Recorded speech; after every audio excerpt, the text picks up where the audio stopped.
মই ৰাতিপুৱা কোনোবা এজনে মোক হোৱাটছআপত দেখালে কালি এটা শোভাযাত্ৰা হৈছে বিজেপিৰ ফালৰ পৰা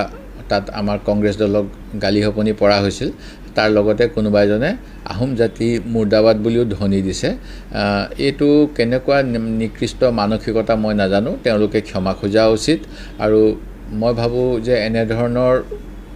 মন্তব্য দি পেলাই অসমীয়া সমাজৰ ক্ষতি কৰা হ'ব আৰু বিজেপিয়ে বিভিন্ন জনৰ মাজত বিভাজন আনিবই বিচাৰে আজি 6 জনগোষ্ঠীয়ে জনজাতিকৰণ বিচাৰি আছিল এই জনজাতিকৰণ বিচৰা গোষ্ঠীসমূহক তেওঁলোকে জনজাতিকৰণ বিচাৰিছে কিন্তু তেওঁলোকৰ 5টা জনগোষ্ঠীক নিজৰ মানে শাসন পৰিষদ গঠন কৰিবলৈ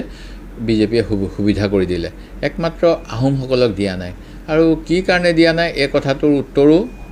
আমাৰ চৰকাৰৰ ফালৰ পৰা এতিয়ালৈকে দিয়া হোৱা নাই সেই গতিকে মই নাজানো বিজেপি দলত কি অভিসন্ধি আছে যে আহোমসকলক বাৰেপতি অপমান কৰিব বিচাৰে